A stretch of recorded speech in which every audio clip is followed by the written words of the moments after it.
Komið sælar, kæru vogir.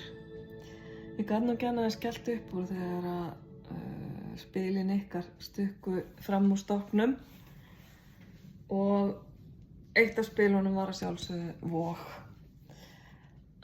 Bara fyndið. Spilin ykkar eru að tala um að þið þurfið að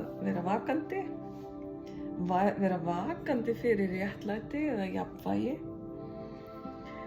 Og það gæti verið einhvers konar aðvörun, eitthvað sem að þið þurfið að hafa augun opin fyrir.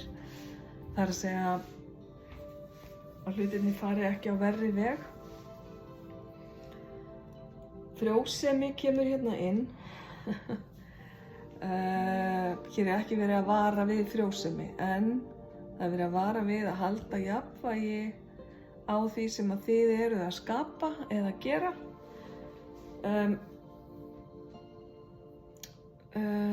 Þessi óléttu kúla táknar sjaldnast óléttu en táknar alltaf sköpun, einhvers konar sköpun. Og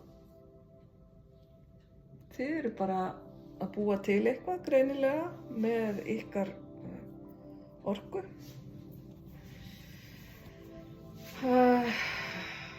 Lög og regla skipta máli varðandi næstu daga eða þar sem þið eru að fara að takast á við næstu daga.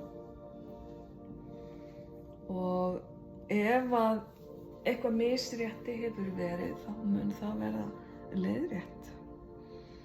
Og þið þurfið þá bara að fara rétta leið að því. Er eitthvað ójafnvægi í lífi ykkar sem þið þurfið ef til vill að taka til skoðunar? Ef svo er, þá er bara að gera að horfast í augu við það og reyna að finna út hvar skekkjan liggur og hvernig þið getið leiðrétt hana. Sköpunin finnst mér vera fyrir margar ykkar kæru vogir varðandi atvinnuna ykkar. En eins tengist hún líka ferðalögum fyrir einhverjir ykkar.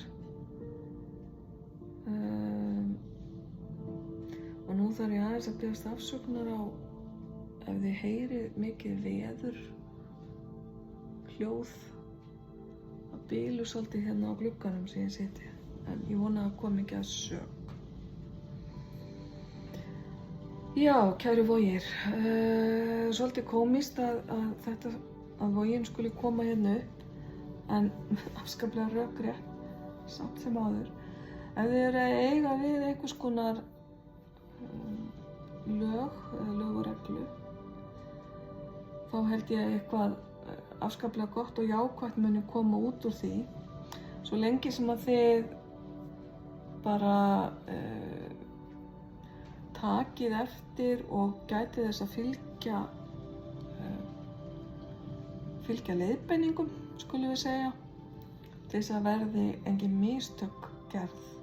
Ég ætla ekkert að hræða ykkur með þessu, þetta er alls ekki eitthvað stórt eða alvarlegt, en eitthvað sem að svona þið skulu vera vakandi fyrir, sem að væri betra að færi á réttan veg. Hvað er það í ykkar lífi, kæru vogir? Ég veist þess að ég verð að spyrja ykkur. Hvar er ójafnvægið? Er það milli vinnu og heimilis? Er ójafnvægi í tilfinningalífinu ykkar? Er ójafnvægi á fjármálunum ykkar?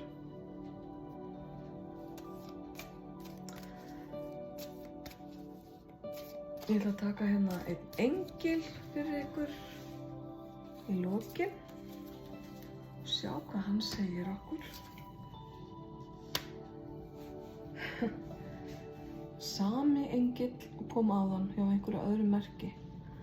Búið að vera svolítið þema að sömu spilin er að koma upp hjá mörgum ykkar.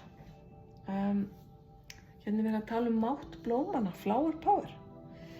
Minnir mann á slagorð hippaárana. Kannski eftir þeirra kynslóð, kæra Vog. Og eitthvað varðandi þann tíma sem að á við næstu daga eða þetta málefni sem að ég ræðir.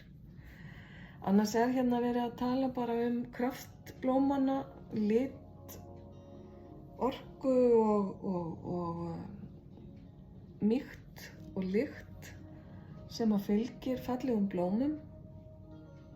Kannski langar þig að gefa einhverjum blóm eða einhver kemur og færir þér vönd. Það væri nú ekki amalegt.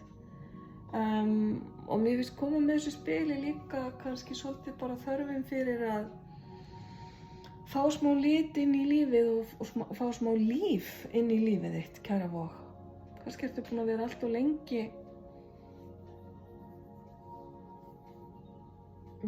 inni við eða inni einhvers staðar þar sem ekki nýtur dagsbirtu eða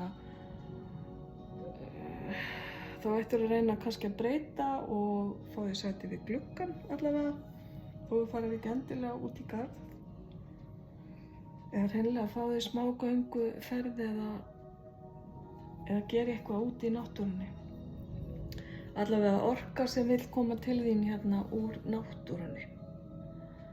Hafðu það í huga, hér er líka náttúra á þessum báðum spilum. Þannig að það er kannski eitthvað sem að skortir og kemur inn í lífið næstu daga. Ok, kæra Vog. Þetta var nú bara svolítið stutt og laggott. Ég óskaði bara alls hins besta. Ljós og kærleikur.